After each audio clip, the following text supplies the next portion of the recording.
мерейтойына арналған жиынға келушілер, қош келдіңіздер. Барлықтарыңыз көз көрген ел сүйетін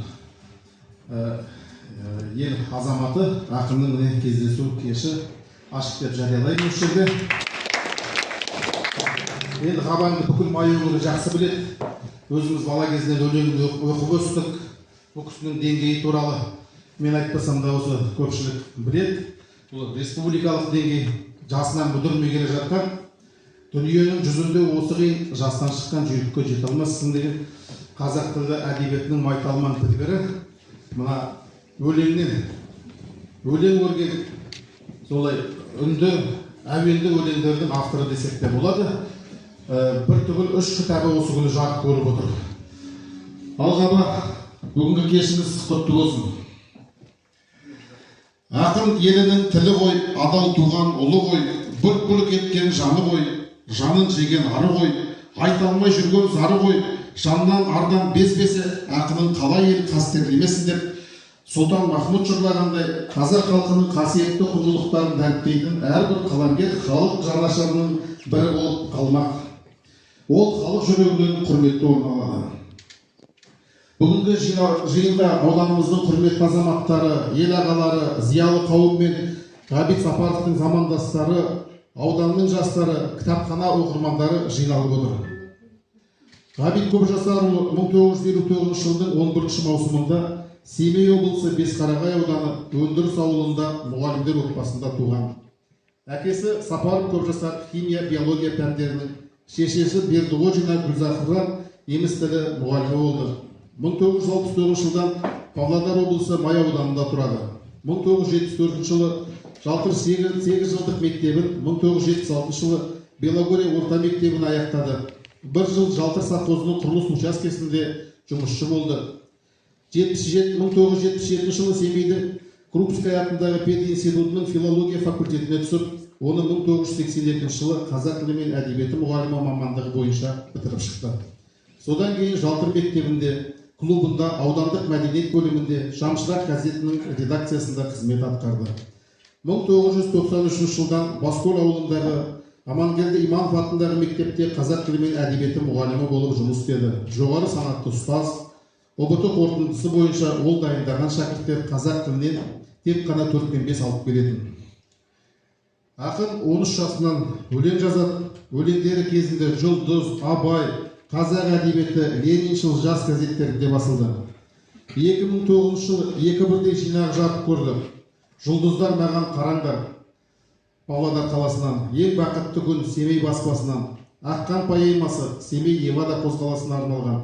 Семей таңы облыстық газетінде, одан кейін Абай журналында 1992 жылы 2 нөмірде жарық көрді. Ол арманда кеткен ардағым поэмасы Ерсін Мұқашевқа арналған. Кейіннен Ауғанстан болып өзгертілді. Тек аудандық Шамшырақ газетінде ғана басылды. 1988 жылы. Жалтырым менің жалтырым жыр жинағы 2020 жылы жарық көрді.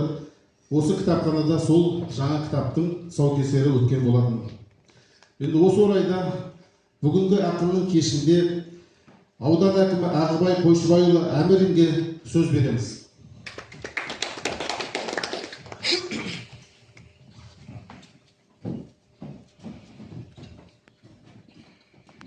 Қайырлы күн, құрметті оқырмандар, аса қадірлі Ғабит Көпжасарұлы, бүгін сіз қасиетті май жеріне келіп отырсыз. Сонау 10 жасыңызда осы май жеріне келіп, осы елде қызмет жасадыңыз. Бірінші қаламымыздың ұшталған жері де осы қасиетті май елі. Содан бері сіз жаңа Қамбек бауырыңыз айтып кетті, Семей облысында дүниеге келдіңіз деп, алайда сол жерде кіндік қаныңыз тамса да, бүгін күнге дейін осы май елінің, май жеріне, май азаматтарына қызмет істеп келесіз. Сондықтан да сіздің осы еңбегіңіз майдың жұртшылығымен бағаланған май ауданының құрметті азаматы атағын май еліне, май ауданына сіңірген еңбегі үшін төсбелгісімен бұл азамат марапатталған. Оның барлығы жаңағы сіздің жасаған еңбектеріңіз, сіздің осы алтын қаламымыздан тамған өлеңдеріміз бен жыр жинақтары, жаңағы поэмаларымыздың бұл аз ғана жаңағы бағасы деп мен білемін. Осы орайда құрметті жерлестер, біздің ағамыз, Ғабит ағамызға тек қана мықты денсаулық тілейміз. Келесі өзіңіздің мерейтойларыңызды осы елде өзіңіз бірге қызмет жасаған әріптестеріңіздің, оқырмандарыңыздың ортасында тойлауға Алла Тағала нәсіп етсін. Еліміз аман, жұртымыз тыныш болсын, осындай азаматтарымыз көп болсын. Енді өзіңіз 65 жас деген бүгінгі таңда сондай үлкен жас деп есептеледі. Жалпы енді мына бүгінгі шындық қой, тұрғындардың, халықтың тұрмыс жағдайы өсіп келеді. Осы орайда әрине өмір жасы да ұзарып келеді. Осыған сәйкес бүгінгі күні орта жас 70 жас деп есептеледі екен. Сондықтан сіз әлі орта буынсыз, Ғабит аға. Осы орайда енді әртүрлі мына шапан кигізіп, бастарына бөрік кигізіп жатады. Сондықтан өзіңіздің жасыңызға сай, міне осындай шапан кигізіп.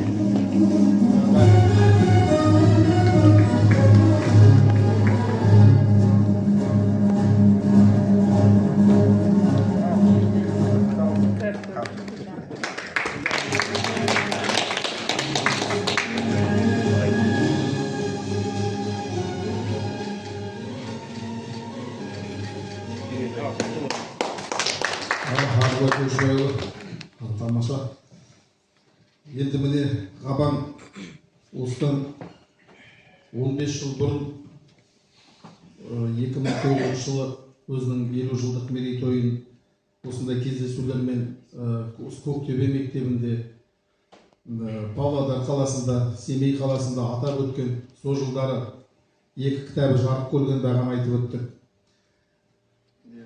Ақырын жүріп анық басып, осылай кітап шығарып, соңында бір өнегелі ісімен бүгінде облысымызда өте танымал ақындардың арасындағы ақынымыз.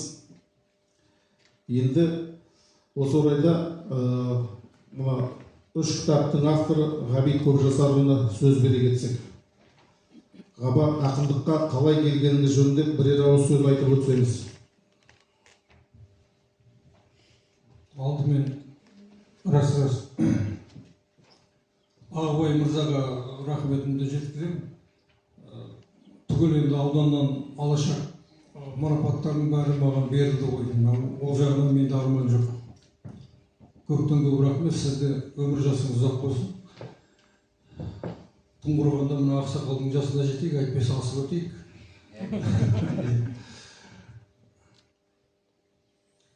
Енді мен шапан жылы екен, жақсы былай. Жегірлемейді, қыста киюге. Енді басыма тымақ алсам, аяғыма саптаметік, нағыз армандап жүргенміз негізі қазақ киім. Енді мен өз ұмытпай тұрғанда өз бетімді беріп болайын. Мен суретші Әбу деген өлең жазыппын. Жаңа Семейдің педагогикасында оқыды деп отыр. Міне Әбу отыр, менің досым Алтынсары отыр мына жерде. Алтынбек отыр, міне. Үшеуміз бір мезгілде өзі Семейдің педагогикасында оқыды. Бұлар художник оқыды, бұлардың жатақханалары бөлек оң жағында, біздің жатақхана сол жағалауда болды. Төлеген деген болды, майстардың жігіттен бұрын. Сосын Испан болды, Кудырақтың жігіттері. Енді мына үшеуі Құдайға шүкір осы ауданда қазір суретші Әбу деген енді Алтынбекке сосын шығарамыз енді. Алла жазса Алтынсары екеуіне суретші Әбу деген өлеңімді оқиын. Негізі Августовскийде оқығанмын. Күнбағыстар бізде де бар, Ван Гог құсап салалсаң, қызыл сары сәулелердің үйлесімін табалсаң, құлақ кесіп керек емес, сүйген жарың жаныңда, Семей менен Керекудің сұлуларын сүйіп жүріп алынған. Көген болып Таитиге бармадым, көк түбектің шаң астында қалды мекен арманым. Гавайларға кім жіберер біздерді? Міне жазда бітті, сарғайыңқы күз келді. Модильян есіп өкшідей мұң мантырда жүрмедің. Ақсу ертіс жасыл тоғай білгенің. Бұйырмапты сендейлерге Пикассолық көгершіндер биігі. Біздейлердің еншісінде полигонның күйігі. Пиросмани сен болдың ғой, мен галактион бола алсам, тұра тұрсақ небір дауылдарға құламаған тұмарша. 23 шілде 5 жыл жазылыпты. Галактион Победе грузин ақыны болған, мықты ақыны Никола Пиросмани грузиннің суретшісі. Осы енді мына қарлығаш жары, осы бүгінгі нені ұйымдастырып отырған бар ма? Бар. Міне мына былтыр құрылтайда болдық, Алла қалап Жазушылар одағының құрылтайында, сонда мына кітапты берді. Әдеби өмір деген фото. Осы ел алдында бермекшімін.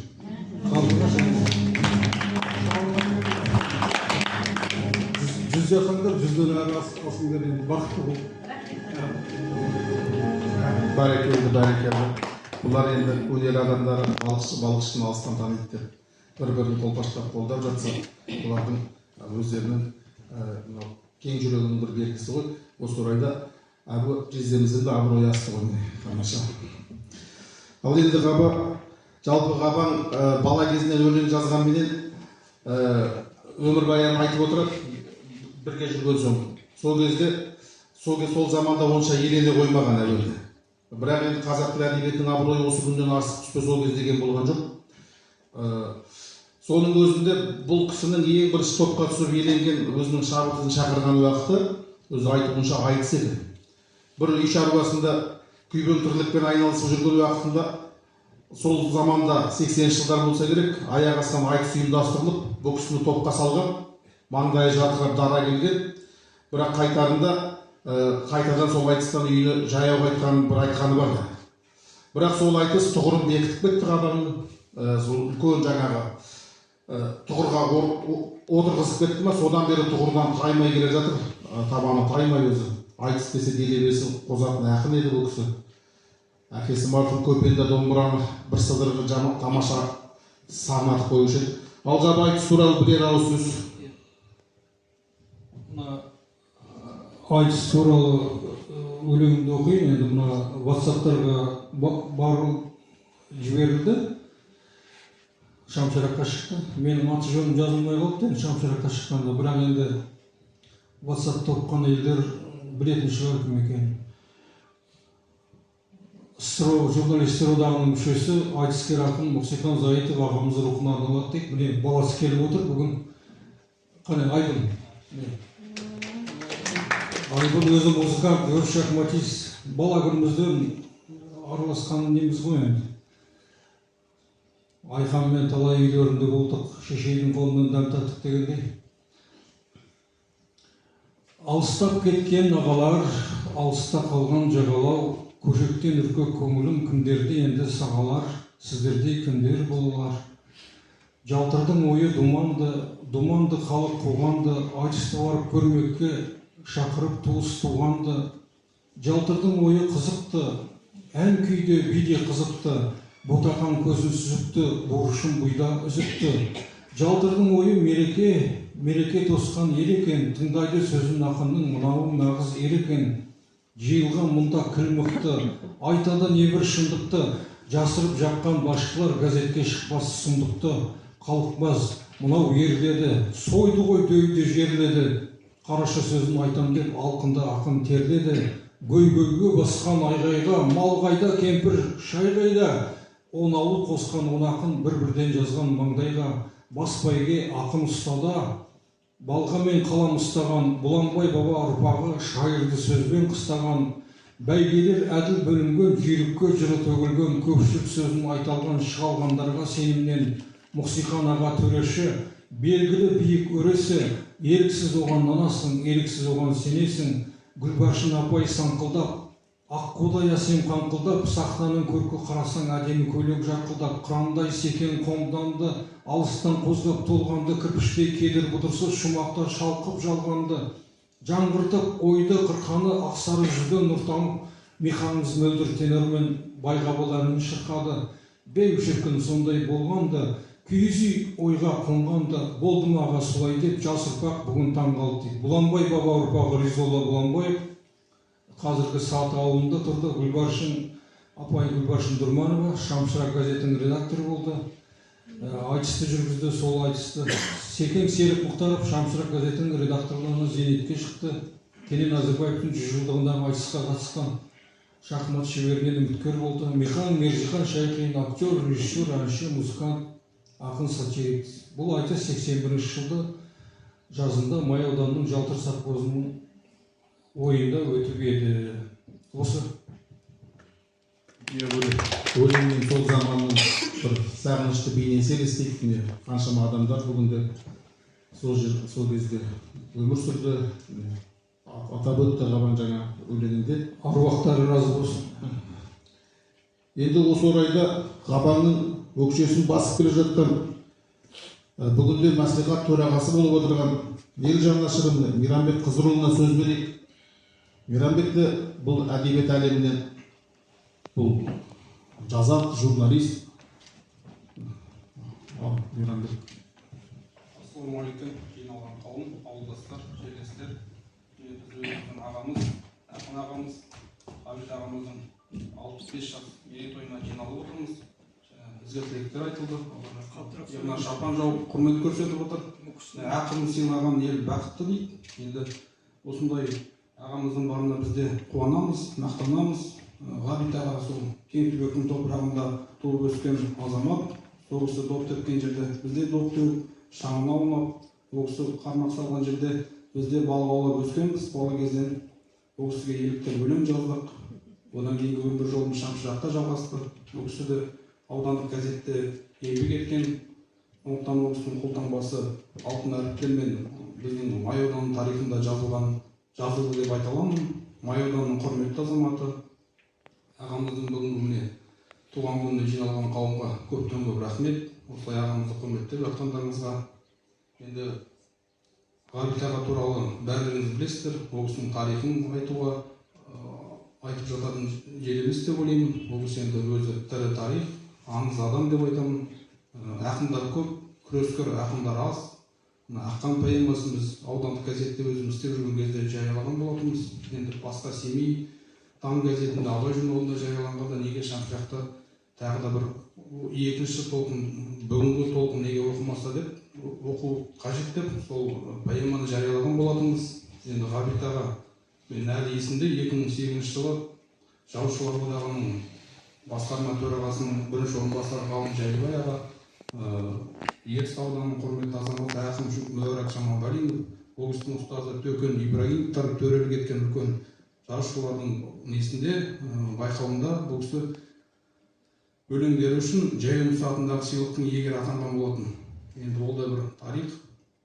Енді Ғабит аға туралы айтатын болсам, енді Ғабит аға, Серік ағалар бәрі енді осы Май ауданындағы ақындар, санаулы ақындардың нағыз классик ақындардың бірі деп айта аламын. Сондықтан ол кісінің 50 жылдық тойында бұл мәртебесіне ие болғанмын кезінде. Ол кезде мен Шамшырақта істегеннен кейін құрметті қонақтар ішінде болдық.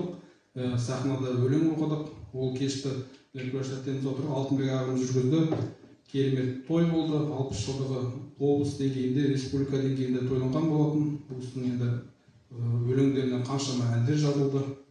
Сондықтан сол кезде бір шумақ өлең оққан болатын. Сонда бір келтірейін, бірақ жолы бар.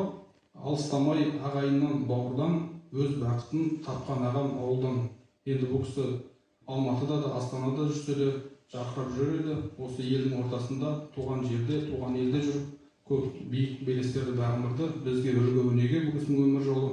Ақын болып ғұмыр кешті, ақын болып өмір сүріп келеді. Сондықтан мерейтойыңыз құтты болсын, жастан жасқа жете беріңіз. Рахмет. Рахмет Мейрамбек Қызырұлы.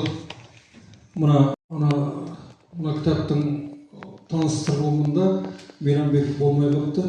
Кітап бұйырмады енді. Ковидтің кезі ғой.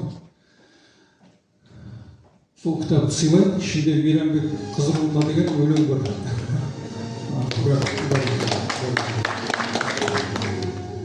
Ал енді Қабанның өлеңін бала кезімізден оқып отырдық шамшырақтан үзбей. Және оны оқып отыруымыздың бірден бір себебі бұл жалтырлық қой. Жалтырда тұрды.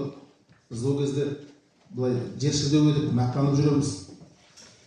Сондайда бір өлеңін оқып, өзін айтып бергенінде бұл кісі шалқасынан сөз жаздаған. Менің де жасөспірім бала кезім аударма өлең екен.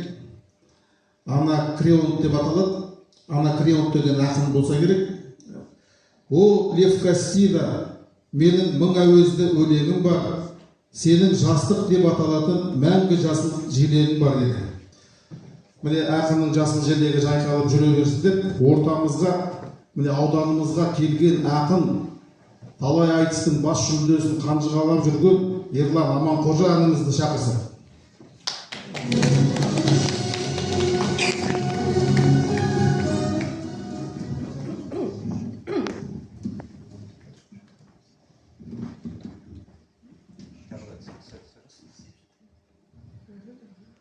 Ассалаумағалейкум, бақыттарыңызға. Қаңтағама мерейлі 65 жасыңыз құтты болсын. Жаңа жылға сіздің осы мерейтойыңыздан қалған арна өлеңімді қабылдаңыз. Ойы терең, жүрегі ірі, тілі өткір. Елім деген, жерім деген жүрек тұл, жарқыраған сәуле шашы жұлдыздай, арасынан жарып шығып түнектің көмейінен жалын бүркіп о көрген айналайын. Осы батыр көкемнен Семейдегі жарылыстың қайғысын топтан дара озып шығып көтерген ақиқаттың тура қарап бетіне, ағдауылдың тұрған жалғыз өтіне, қаламына қорыққан әрбір мекеме жұмысынан жырды қуып шетінен тауға салып, тасқа жанып талабын, жай отымен суар отты жанарын халқы көрген, артын ерген шәкірті арлан туған арман ғанияғаның ауғандағы қасіреттің салмағын жанмен сезіп жалын дөлек арладың түсінбейді замананың өзі де сол дастанның негелеусіз қалғанын бұғауында қалмай болбыр тірліктің ғұмырына ізгілікті тұлғыпты дәлелдеді міне бүгін түбінде жеңістерін алатынын шындықтың кеңестің де жеңе алмаған қаһары жұрты сүйген баталы ғасырлардан ғасырларға бастайды саңлақ туған Сапаровтың сапары. Рахмет.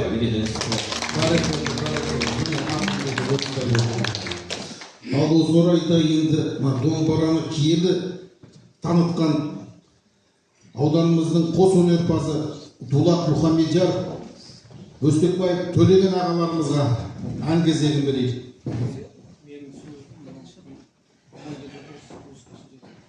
Сөзі Хабиб Сапаровтікі, әні Амангелді Ыдырысов ағамыздың. Астана мен Алматы деген ән.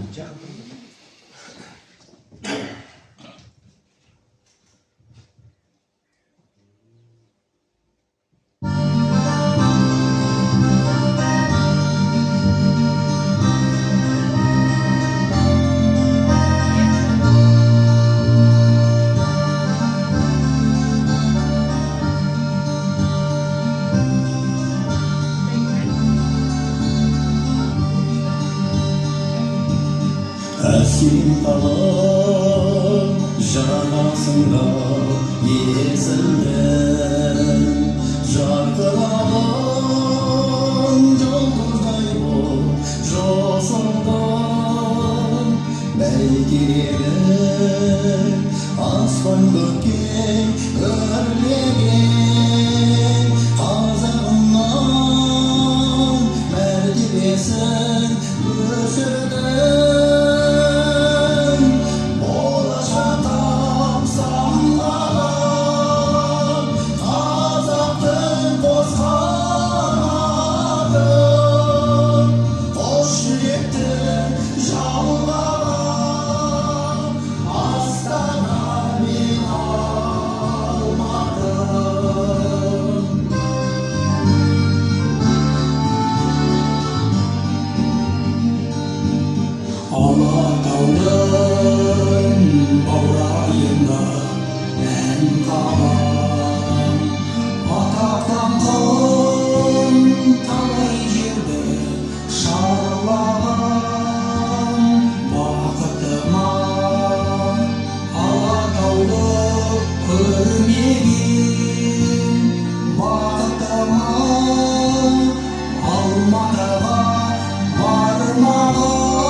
жалғаған астана мен алмадым.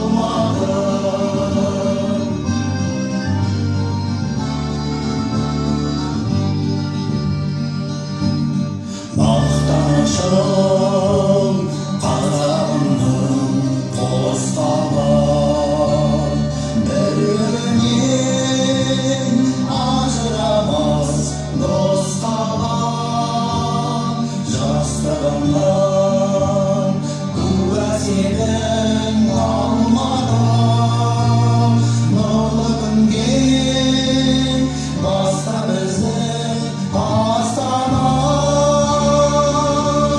Болашаққа самғаған қазақты қозғанады, қос жүректі жалғаған Астана мен алмадым. Қос жүректі жалғаған Астана мен алмадым. Астана мен алмадым.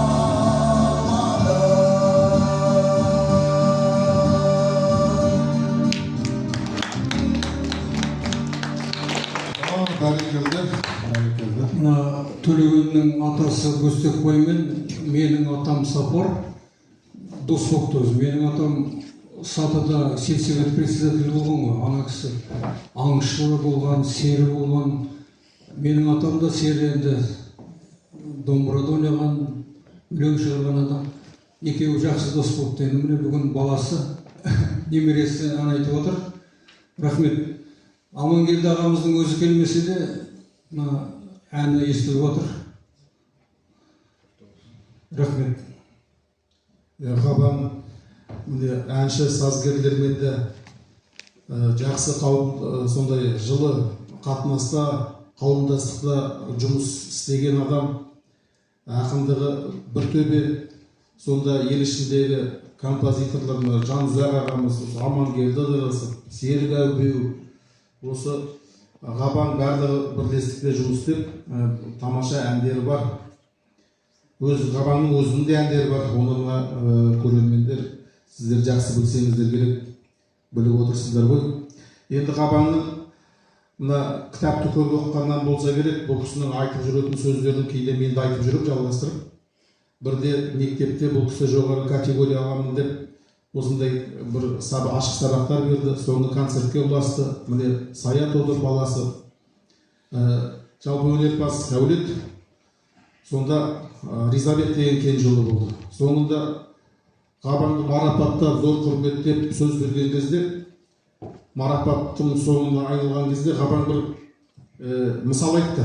Бір суретшіден сұраған екен дейді, сенің ең керемет туындың қайсысы деп, өмірінде салып кеткен. Сонда жаңағы суретші ол туындыларына емес, өзінің туған баласы қызын көрсетті. Міне менің ең керемет туындым деп. Сол кезде Қабанда өзі кенже ұлы Ризабекті нұсқаған. Сол кезде бұл тауып айтылған уәжді ойға өзіміз таңырқап риза болғанымыз бар. Енді осы орайда Ризабектен асып түспесе кем емес, Саят деген азамат інісі енді Көпеннің қолында тәрбиеленген, өздеріңізге танымал Көпеннің баласы дейміз. Сәкеңнің орындауында көрдім сені деген әні. Әні Серік Әбеуовтікі, сөзі Ғабит Сапаровтікі. Көрдім сені жасыл жайлауда, желім деген құлын байлауда деп басталады. Атасын болса екен.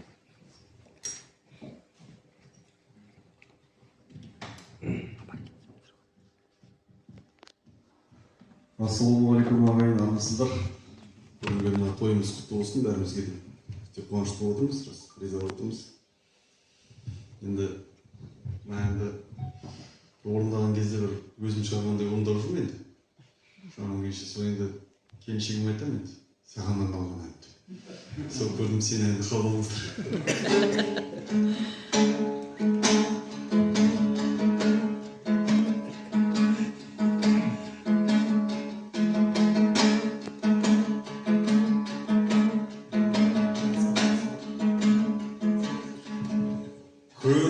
сені жасыл жайлауда, желідегі қолым байлауда. Сен бұлақтан су алдың, мен атымды суардым, кездескенге жаным қуанды. Сен бұлақтан су алдың, мен атымды суардым, кездескенге жаным қуанды. Жаным менің ардағым, осы әнімді саған арнадым. Аман болшы жан жарым, жарық болсын таңдарым, бір өзіңді таңдадым жаным, бір өзіңді таңдадым жаным.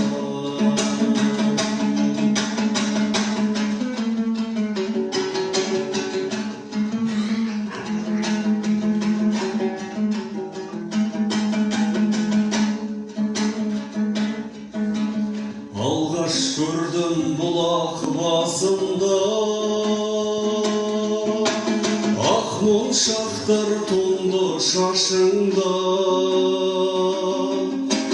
Күлімсірей тіл қаттың, қайдан жүрсің сымбаттың, келші маған жаным қымбаттың. Күлімсірей тіл қаттың, қайдан жүрсің сымбаттың, келші маған жаным қымбаттың.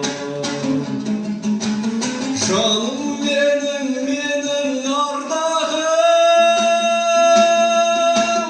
осы әнімді саған арнадым. Аман болшы жан жарым, жарық болсын таңдарым, бір өзіңді таңдадым жаным, бір өзіңді таңдадым жаным.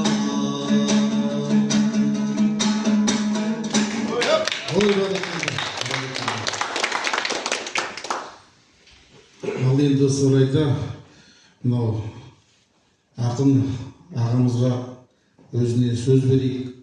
Өмірдің өрі бар, алдыйы бар, қуанышы мен қайғысы қатар жүретінін ескерсек, інісі бардың тынысы бар деген өнерге бір табан жақын олай болатын болса, қабанға тіптен жақын інісі ойрақ болатын өнерпаз еді. Ақын ағамыз інісіне арнаған өлеңін оқығысы келеді екен осы арада. Ойрат деген ініміз енді футболист, волейболист,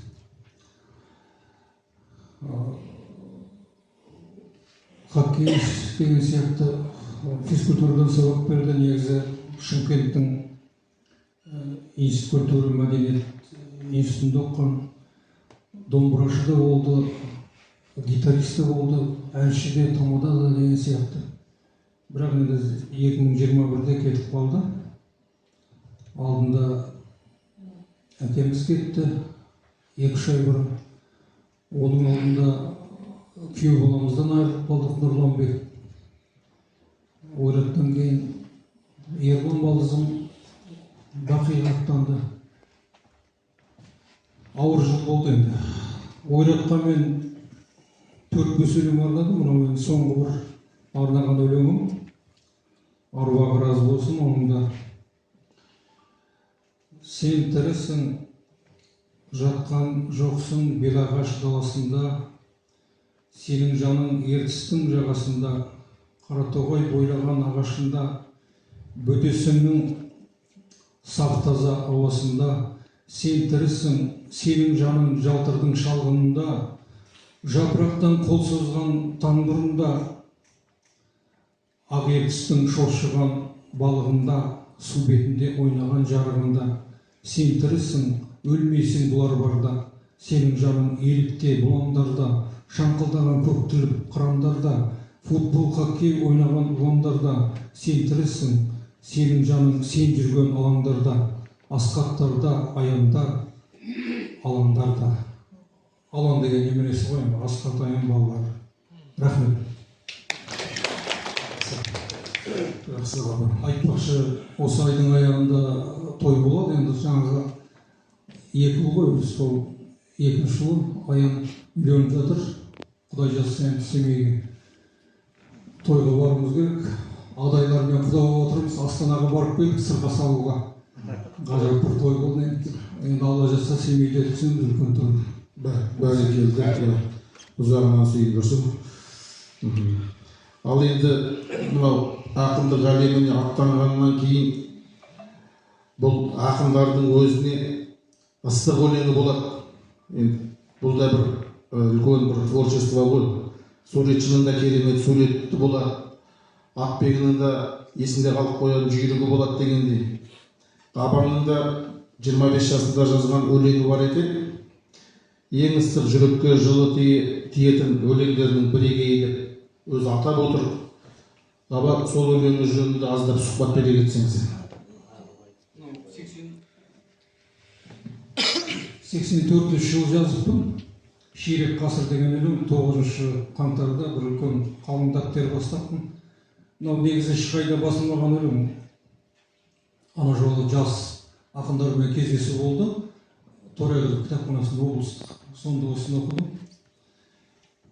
Ширек ғасыр өмір сүрдім, не бітірдім осымен, жүре бердім ойланбастан біреулердің қосымен, арайланған аппақ таңға жетеміз деп тосымен, шөгірдер мен шөңгелерге қарамастан босымен, ертегінің кемпіріндей қалдым жарғастаумен, өмір бойы бос жүріппін біреулерді қоштаумен, оңды солды мәнді мәнсіз ұрандарды тастаумен, жауыздарды жасырынған жамандықтан жасқаумен, бүгін міне келді кезек сөйлемекке маған да, өз еркімде жүземін бе, ағыстармен ағам ба, қалған ғұмыр өзімдікі, жанам бәлде жағам ба, жолсыздармен жүремін деп жоғымды іздеп табам ба, жолымды іздеп табам ба, сонымды іздеп табам ба. Жалтырда жазылған өлең. Білмеймін енді, бірдеңе тапқан сияқтымын, әйтпесе бүгін кездесуге келмеймін ғой енді.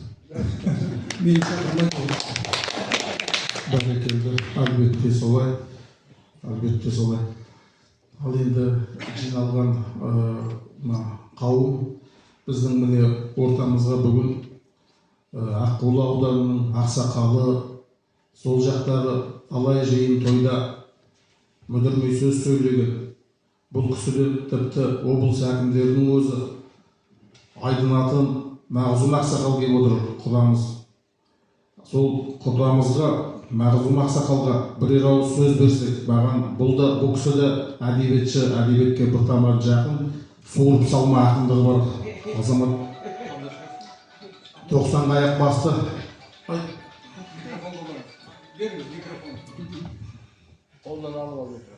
Құрметті жиналған қауым, бүгін мен өте бақыттымын. Осындай азаматтың салтанатты кешіне қатысып отырмын. Бұл адамға келген бір зор бақыт. Айналайын, Ғабит, саған тілейтін тілегім, осы жалғас осымен тоқтап қалмасын. Әр қарай өзінің жолын тауып, әр қарай өзілей берсін. Жұмысың жемісі болсын, алқабың егісі болсын. Өнерің әр қашан табысы болсын. Өнер деген барлық адамға біте бермейді. Осындай қазағымның алтын, орай тілді, ақылды жастарына бітеді. Сондықтан қарағым, бүгін мінекей 65 деді. 65, енді 75 тойлайық, 85 тойлайық, 95 тойлайық. Осылай жалғаса береміз. Менің тілейтін тілегім, осымен тоқтап қалма, өнеріңді өрістете бер, Жамбыл атаңның жасына бер, Жамбыл атаңның атағын шығар. Рахмат. Рахмат Құда. Енді жиынымыз өз мәресіне таяған сынды. Бұл орайда енді сөз сөйлеушілер дайын отырыңыздар. Жүрек жарды лебіздеріңізді білдіріп, ортамызға Мақсұт ағамыз шақырайық. Аудандық ардагерлер кеңесінің төрағасы бүгінде.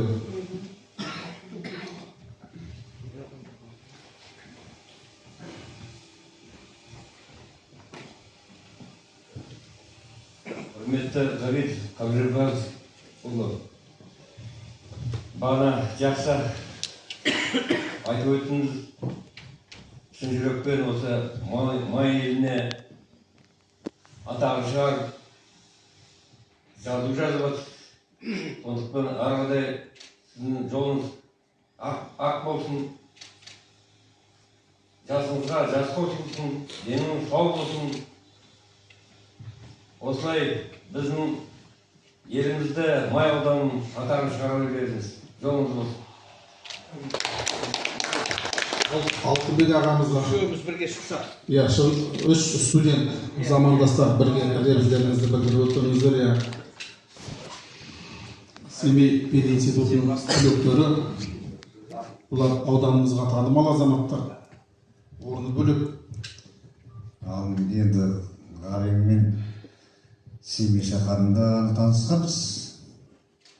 Оң жақ, сол жақ жағалау деген сияқты. Кейін сұрақ бір май ауданының азаматымыз. Содан кейін әлемге дейін бір-бірімізді нақтап та жүрміз, кей кезде ұрсып бірімізді деген сияқты. Ал енді оның өлеңнен басқа, өзінің балалық шағы тағы басқа ой қозғаған әңгімелерін оқыған кезде ойлап қаламын, мен туралы айтып жатырмын деп. Түбір соған барлығы бірдей. Өйткені бір неде заманда өмір сүргеннен түгелдерін ұқсас болады екен. Ал енді бұлай есіп қарайтын болсақ, нақты қазақ осы Ғабең ғой деймін. Өйткені бір орында тұрақтамайды. Ана шақыралы көшіп кетеді, мұнда көшіп кетеді. Ал отырғышымен ғана бөлімді. Екі жерден ауыстырып. Ал енді Ғабең жаңа ақсақал айтқандай, Алла мақсатына орындала берсін, творчествоның арашыла берсін.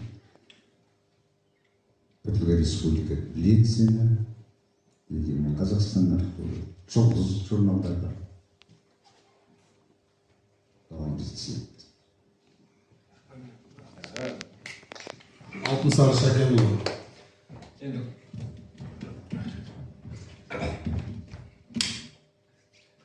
Құрметті жиналған қауым, Ғабиттің мерейтойына жиналып отырмыз. Бәріміз түйе құрдаспыз, бәріміз 64-ге келіп отырмыз. Енді Ғабит бір оқу орнын бітірдік, жаңа айтып өтті. Сосын мұғалім болдық, әріптес болдық, алғыс конференцияда кездесіп, ішінде сыймай жүрген шер тарқатып, әңгіме құрдық. Енді Ғабиттің бір тойын ютубтан көрдім. 40 жасыма бір столовойда бір той 40 жаста қойдым. Соны ютубтан тауып көрдім. Онда 90-шы жылдары столовойда юпи кәдімгі естерімде соны көрдім. Жолдасыма тарап келген бір тойды. Мен содан бері тойын тойлап келе жатырмыз. 40 жас па, неше жас?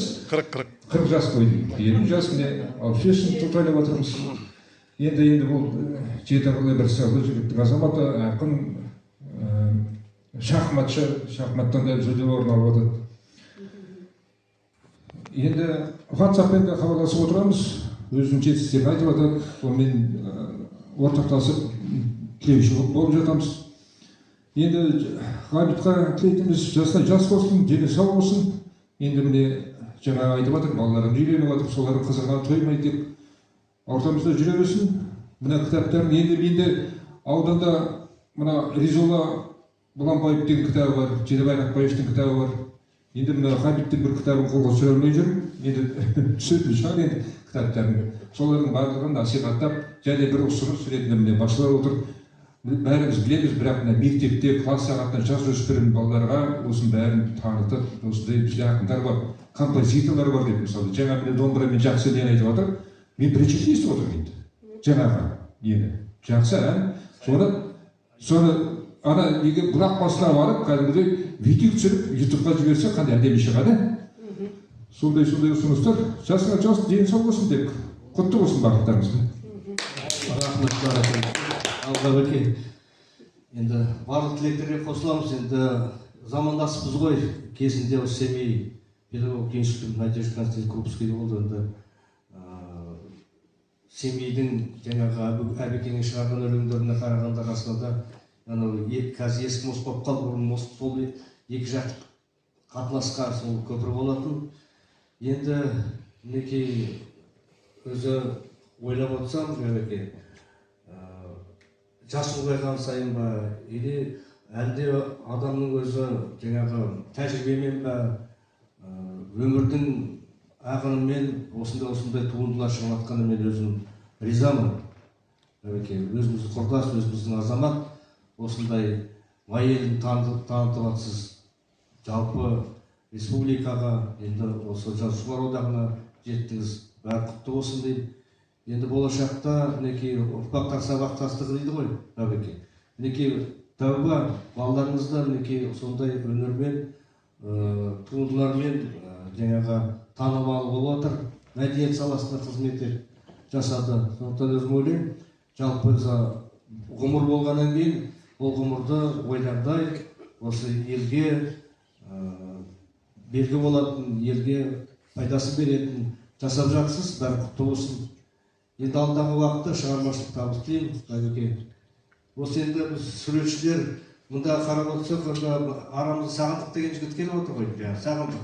Мына Сағындық деген жігіт, Әбеке, өзінші суретші, Семей педагогика Крупский қазір шәкірімнің атындағы университеті. Сонан бітіріп келген азамат, сол ұрпақтар сабақтас деген сол ақын осы суретшілер бар, ақындар да болашақта осы ауданымызда шығады деп сенеміз. Енді баршаңызға осындай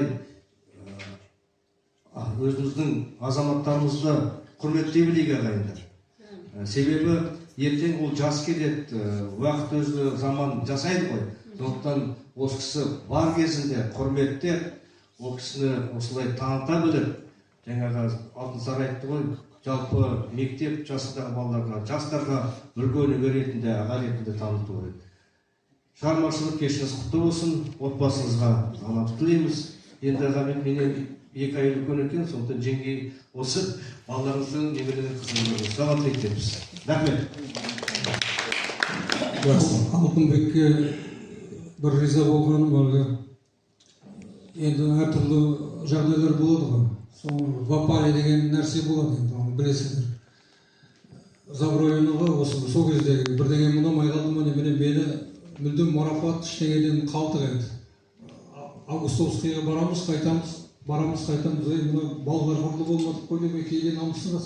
Соны бір Августовскийде осы Алтынбек ол кезде партияның хатшысы елдің алдында, бүкіл 500 мұғалімнің алдында маған құрмет грамотасын сыйлаған еді. Сонысын ұмытпаймын ешқашан. Рахмет.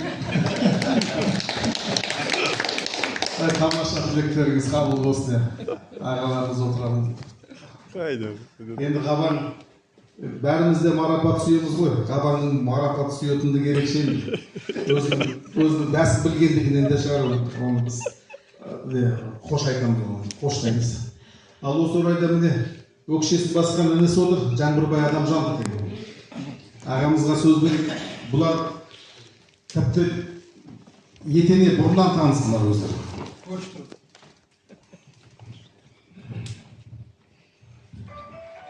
Қайырлы күн, құрметті қонақтар. Енді Қабанмен 8 жылдық жалпы мектебінде бірге оқыдық, бір кластермен оқыдық. Найля Марденна біздің класс жетекшіміз болды. Сонда Қабанның жазған шығармаларын бізге үлгі көрсетеді. Міне қалай жазу керек шығарманы. Содан бұл кісі домбыра тартады, соған еліктер біз Қабандай болсақ та. Енді одан кейін ертін келе жастық шақтың кезінде көрші болып қалдық, сән жазып.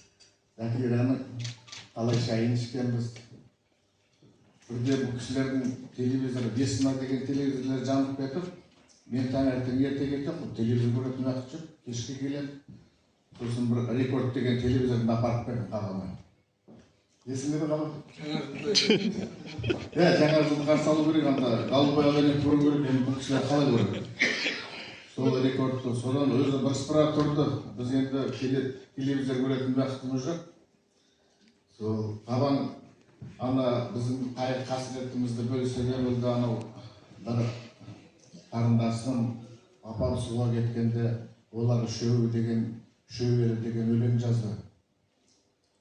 Енді соған ризамыз. Одан кейін біз Гүлнар екеуміз үйленгенде бұл ерекше той өткізді осы Шыған кафесінде. Сонда әрбір тос берген адам өлең шығарды. Мен алыстан жақыннан келген адамдар мынау керемет екен деп. Сол тойдан қабанның жаяу айтқан есімде. Сол жақсы есте қалатын күндер болды. Бірде ерлан бар, осы біздің ауыл жігіттері лыжымен Қаратоғайға барғанымыз есімізде. Қаратоғайға кеттік, лыжымызды байлап. Содан қайттық енді, біріміз озып, біріміз қалып. Абам содан кішкене сырқаттанып қалған есімізде. Сондай бір жақсы күндер өтті. Енді қабанға осы содан кейін мен әлгі бір күн сырлас болдық. Мен қабанға айттым, мен бір жалғыздық деген өлең жаздым, соны тексеріп көрші, қалай болады деп. Одан ойым ештеңе жоқ. Бір күні қырға барсақ, қырғалар журналдардың барлығын үйіп төгіп алып барады ғой. Сол шамшырақтан шешеміз, әкеміз оқып жылапты. Менің өлеңім шығып кетті, мен одан кейін бірақ білдім ара. Жалғыз, шешем жылап, сондай бір тәтті күндер есте қалыпты. Енді мынау туған күн құтты болсын, ғабит ақын, халқыңа әрқашанда болдың жақын. Жалтырым менің алтыным деп жырға қостың, ауылды жырақ жүріп сағынғасың. Жазушылар одағына мүше болдың, бұл күнде кемелденіп болып толдың. Қаламыңа қарқын шабыт беріп, Алла берген өнерің өрлей берсін деп келеді. Жаңа телевизор қойшылап, жаңа жылда келді ғой, 500 жасадық үйде, көріш тұрдық қой. Содан қалды ғой сол телевизор. Содан 1-2 ай өтті, бір күні Жәкен айтады, баба, ана телевизор негізі көргім келіп еді, мен айтамын, басып болса екен. Сонымен тағы да 1-2 ай соз, зорға дегенді алған менен.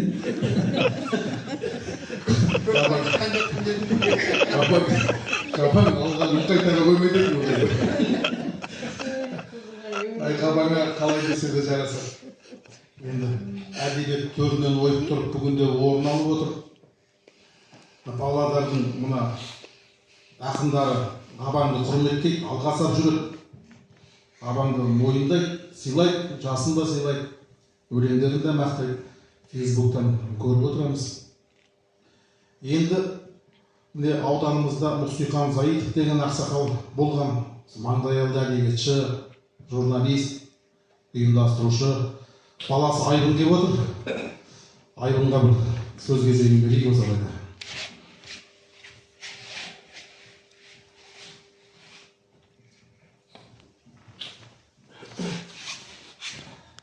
Ассалаумағалейкум үлкен жерлестер, қонақтар.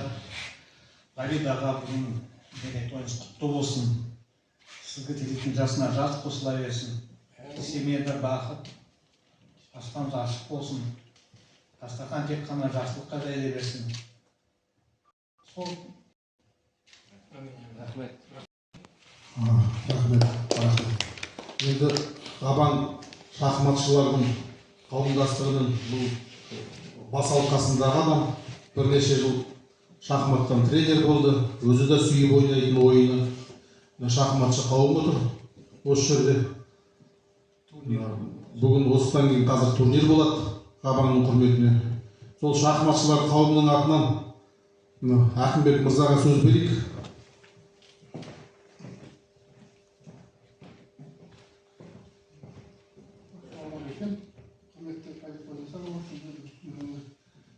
Шын жүректен құттықтаймын біздің ағамыз, ақылшысымыз ұстаздымыз сіз. Дені сау болсын, айтқан қабыл болсын. Бүгін шаңқан сүйер қауымның атынан өзімізді шағын бір турнир ұйымдастырып жатырмыз сізге арнап. Сыйлығыңыз бәрі дайын тұр, бәрі шәрәпсіз тұр. Осы себептен сізді әкемге арнап бір өлең жазғанымыз бар. Сол себепті сізге көптен көп рахмет. Бәріңіз жақсы болсын. Басыңыз тек қана төліп тұрғаныңыз қосылсын.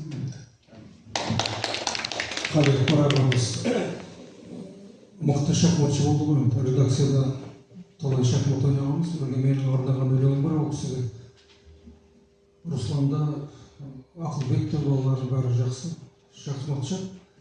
Қазір енді жалғастырамыз бұйырса. Рахмет. Ал енді осы орайда жиналған алқа қадірменді бірер жасқа сөз беріп қояйық.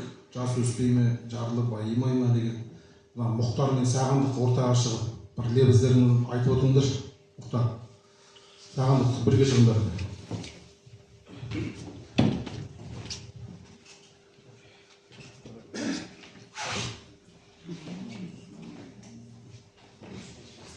Мұхтар шахматшы, Сағындық суретші. Ассалаумағалейкум аудан тұрғындары.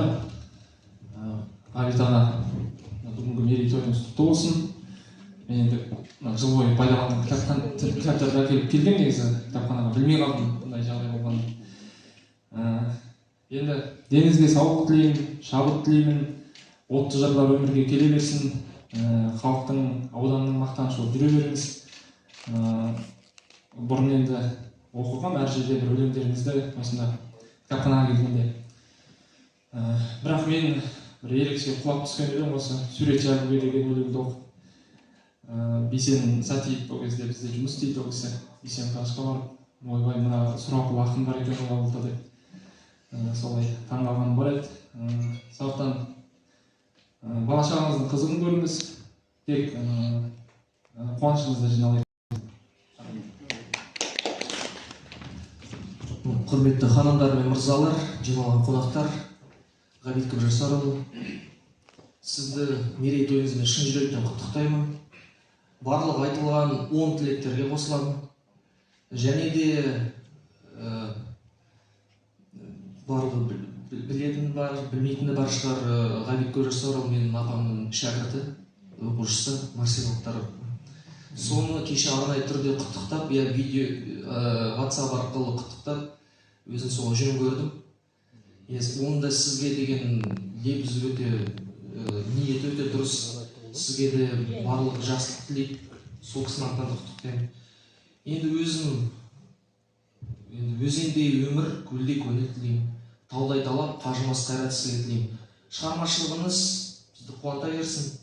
Елге де жаңа өлеңдеріңізді ұсынып, жаңа поэмада жазатын да шығарсыз деген ойдамын. Сол тілектесін барлық. Рахмет. Марсиана Мұхтарұлы бізге сабақ берді. Әдебиеттен 9-шы класста, 10-шы класста, енді ол кісінің содан кейін Республикаға қалып кетті. Керемет білгір болды ғой ол кісі. Жалғыз әдебиетпен ғана шектелмей, сол кездегі «Война и мир» киносы шығып атты. Толстойды өткенде сол бізді арнайы кинотеатрға апарып, бүкіл аңда өзі 5 класс қой дейін, 9 ол кезде орысы бар, қазағы бар класстар. Соны көрсеткен арнайы кинотеатрға ұйымдастырып, көріңдер сендер. Керемет ұстаз ғой енді ол кісі. Ол кісіге мен өлең арнап жаздым, бірақ бір үлкен мақала бір жазбақ ойым бар енді. Ой ғана, жай ғана. Ол ойдың іске асу керек қой. Гүлнар Еркебаевна әпкеміз отыр мұнда. Бұл кісі маған сабақ берген жоқ, бірақ енді әдебиет саласында бірге қызмет істедім. Гаухар Еркебаевна мысалы бұл кісінің әпкесі бізге сабақ берді, 7-ші класста практикаға келді. Түгел ұлдар ғашық болдық Гаухар Еркебаевна. Менің бір досым, мен өскенде мұнан алам дейтін бақсын алам. Жеті оқиды соны. Жүрегім не ғой? Керемет енді сол бізді әдебиет әлеміне кіргізіп, Жемші Шаша деген Әнуар Амжановтың кітабы бар. Соны оқыдыңдар ма дейді. Арнайы іздеп әйтеуір тұр екен кітап магазинінде. Тауып сол кітапты бізді сол үлкен бір жалғыз қазақ әдебиеті, орыс әдебиеті емес, әлемдік әдебиетке кіргізген сол кісілердегі болды. Дина Қанашевна менің әпкем орыс әдебиетінен сабақ берді. Осы кісілерге ризамын.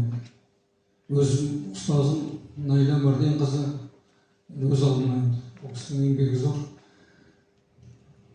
Осы. Ал енді міне ауданымызда кейінгі жылдарда міне аудан әкімі бір бұрышы болса, мәслихат екінші бұрышы, соның марттай бір бұрышы міне Серік Сабырұлы. Сізге сөз кезегін берейік.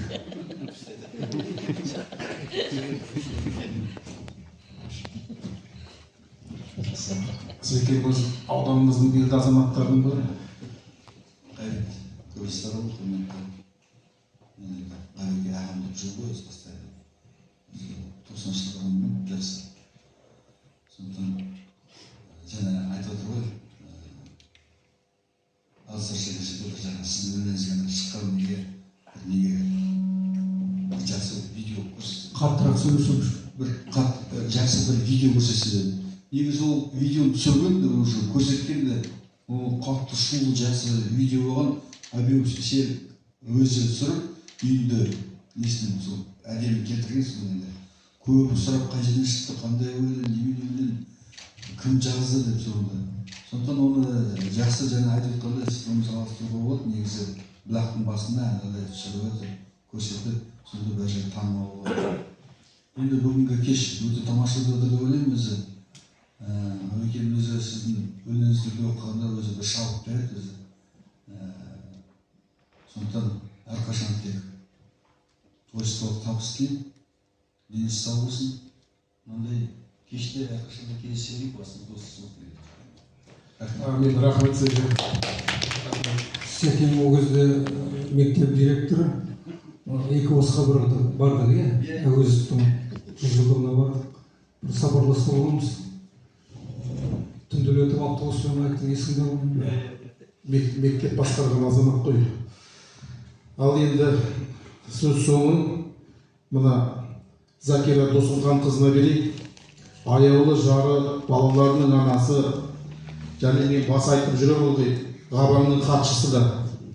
Ғабаң клавиатураның екенін білмейді. Бұл кісі оңдаған емес, өлеңнің отырнық төсіне дейін қойып береді, өзім таңғалып. Мен өз өлеңімдерімді, өз мақаламды өзім басам, соның өзінде қате кетеді. Ал енді жеңгейдің еңбегінің зор екенін осыдан байқауға болады. Ғабаңның жазуы да сөзсіз. Соны міне үлкен машақатпенен, міне Ғаба, бірер ауыз ризашылығымызды білдірсеңіз. Мына бір дене деген өлең, бір дене деген өлең, Закираға былтыр жазылған. Негізі 45 жыл биыл, былтыр 44 жыл. 44 жыл бір үйлесім, бір дене, ол жоқ болса жетпейтіндей бірдеңе. Күндіз менің жүрсе екен деп жанымда, оны іздеймін қап-қараңғы түнде де. 44 жыл бір үйлесім, бір дене, бақыт құсы ұшып кетер үндемеді. Жеңге қабыл алыңыз өлең. Кезінде Оспақхан Әубәкір жазған екен, ақындарының әйелі неге арық деген шығарма. Сол шығарманы оқысаңыздар енді түсінесіздер енді. Бұлардың енді құбылып отырады ғой күннің бұлты сияқты. Енді талай дәурен өтті, енді ағында қарасын да көрдік. Енді дегенмен ойлаймын, осы заманның дұрысталып келе жатқан кезі деп, халықтың да үнін тыңдайтын ақындардың сөзі енді негізі халықтың үні ғой. Ауданға басшы болған не Ағыбай Қойшыбайұлы, мына мәслихат басшысы өз бауырымыз Мейрамбек, халық сайлап отқан, халық атынан таза сайланған деп ойлаймын. Өз ауыл, Баскөл ауылының әкімінде Болат отыр. соларын болат келіп отыратын үйге ғабиттің ғибрат сөздерін тыңдауға келдім деп. Енді ойлаймын, ол қашанда мойындайды ғой. Сол осы бүгінгі күні міне сый сияпат көрсетіп отырсыздар, қаншама әуре болып. Кешеден бері міне үйге де облыстан мына мәдениет басшысы өз жерлесіміздің күйеу баласы енді Бедет келіп құттықтап, гүлдер шоғын ұстатып кетіп еді. Бүгінде аудан басшысының қолынан алып жатырмыз гүлді. Тәуба деймін. Кезінде әлгі Жамбыл атамыз айтқан екен, осы 90 мыңнан асқанда көрген екен сый сияпат, барлық атақты. Сонда осы атақ менің жас кезімде қайда жүр екен деп сүйдепті ғой. Енді соған қарағанда ойлаймын, тәуба 65-ке келгенде міне мойындалып, өлеңдері, жинақтары ақырын жарық көріп, осы енді алды болсын мерейтойын. Осылай әрдайым мерейтойларын аталуға жазсын. Барлық осыған күш қуат салысқан адамдарға көп рахмет айтамын. Енді осы орайда мына жеңгейдің адамгершілігіне, жеңгейдің кеңпейілділігіне тәнті болатыным бар. Апам кейде жай отырмайды ғой апам. Бір бойжеткенге бұқараның құмырасындай деп өлең арнағаны бар. Сосын айтады, абай болғалайды, қорықпайсыз ба деп, былай жай әңгімеге тартам ғой. Жоқ түсінеді ғой дейді, өлең лирика дейді. Апам қалып кетеді ондайда. Алғаба енді сөз соңында жиылған қауымға арнап өзіңіз бірер ауыз лебізіңізді білдіріңіз, сөз кезегін өзіңізде. Мына параллелизм деген бір шағын өлеңді оқимын, 22-ші жазылыпты. Осымен аяқтайық. Күн суытты, құстар қайта бастады, тұнжырайды, құр жылайды аспаным. Көрген түсте өте шықты жас шағым, бұрынғы жоқ, мен де бүгін басқамын. Жапырақтар жатыр жерде керексіз, өледі ол сұрау жоқ дерексіз. Келгем жоғы бұл өмірге себепсіз, сұралғанда өлең жаздық демекпіз. Осы енді. Рахмет сіздерге. Ағайын, жаңа айтам деп қол алып, не айтып не қойғанды өзімді білмей қалдым, шынымды айтсам. Айып етпеңіздер. Біздің Айбай Қойшыбайұлы бар, күнде барып қарайды, Кеңтөбе ауылында мәдениет үй жөндеуден өтіп жатыр. Алла жазса ашылу болса, Ғабит ағаның 65 жасқа толған мерейтойы, сонда да аты өтеміз деп ойлап отырмыз. Енді аудан әкіміне ернар шапан жапты. Біз енді жалтырдағы інілер атынан бір ат мінгіземіз.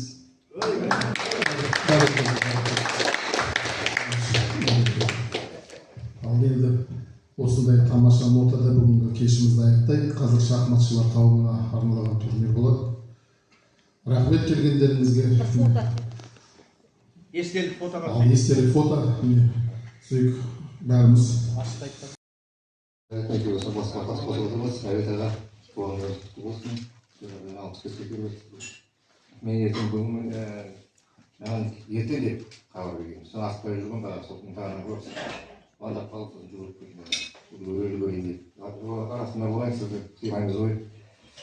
Осында арамызда жүре беріңіз, жүзге толыңыз. Жылдан жыл осында кездесіп турнир өткізейік. Басымыз болсын. Сол барлықтарына рахмет. Жиналғандарына жатқан ескеріңіз қабыл болсын. Қайырлы. Ал енді Ғабит аға, бүгінгі келіп жеткен мерейлі жасыңыз құтты болсын. Құдайдың берген жасын жасай беріңіз. Айтылып отқан тілектердің бәрі қабыл болсын. Енді шығармашылық бүгінгі кешіңіз де құтты болсын. Енді қаламыңыз қалмасын, жаза беріңіз. Сол Зәкия жеңгемізбен қоса артайып, бала-шаға немере шөберің қызын көріп жүре беріңіз. Осылай дастарханнан дәм кетпей, көңілдеріңізден сән кетпей, өміріңіздің мәнін кетпей, тек басымыз қуанышқа қысқан жинайық, еліміз аман, отанымыз тыныш болсын. Рахмет. Дулат Ерекеңге бере қойшы. Ерболат енді бір ауылдан екеуі көптеген шараларды өткізгенде қолан қолтып жүрген азаматтар ғой. Алғаба, енді бір тобырақтан жарап, бір құлақтан су іштік. Сіздің енді шығармашылық қолыңыздан бізді ержетіп кішкентайымыздан өстіп оқып келе жатырмыз. Шахматқа болдыңыз. Қызыл орамал көштіңіз, бас көзге, артыңыздан біз де көштік. Арғы үйіне берейік деп. Сол себепті қаламыз ұшты. Еліңіз сау болсын. Зәкен жеңге өздеріңіз бақ береке тілейміз. Мереке құтты болсын. Рахмет.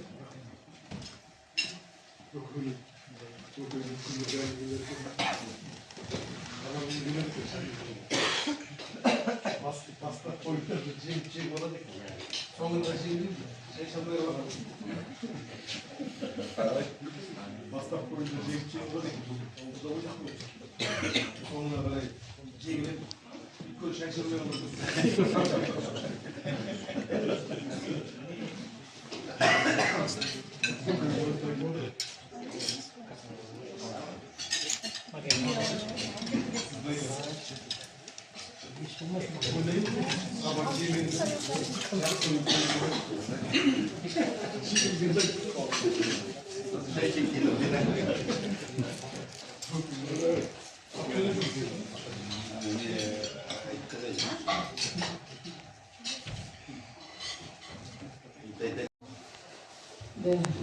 Фатима апамыз, әріптесіміз, бір салада кітапханашы мамандығымыз. Енді бүгін міне шығармашылық кешіміз өтіп, кездесу болды, ауқымды. Сізге ойыңыздағы қасиетіңіз, шығармашылығыңыз әрқашанда бола берсін, қасиетті істеріңіз. Енді қалың ұшы ешқандай сиясы кетпесін. Жаңа міне біздің кітапханаға кітап сыйлап жатырсыз. Ол да бір мәртебе. Кітапхана қоры толып тұрып жатыр. Бізде көптеген кісілер қазір кітаптарын сыйлап жатыр. Енді сізге тек осындай шығармашылық жолда тек табысты, бүгінгі күні жандарыңызда жүрген немерелеріңіз, Саят, ұлдарыңыз, қыздарыңыз тек жақсы белестерге жетіп, бір өнерлі адамсыздар ғой, сол өнерлеріңіз өшпей, қанаттарыңыз талмай, әрқашанда биік белестерден көріне беріңіздер. Енді бәрдеріңізге, отбасыларыңызға амандық, дендеріңізге саулық, осындай шығармашылық кештер көп бола берсін. Біз енді ақындарымызды құрметтеп жүре берейік.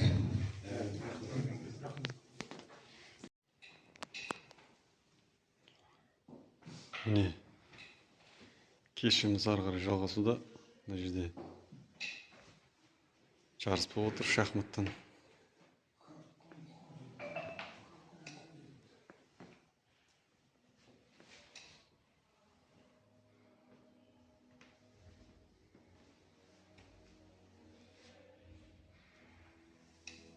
Хамбек Жұмаш ойланып отыр.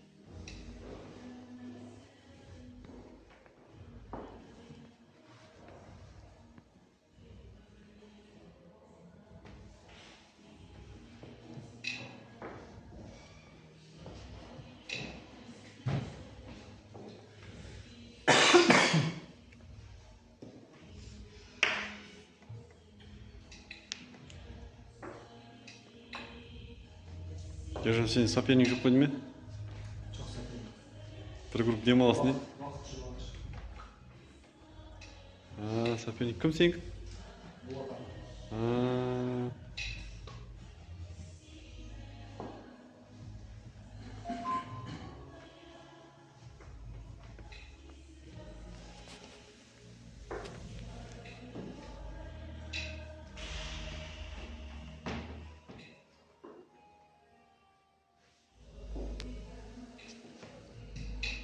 Сыйлықтар.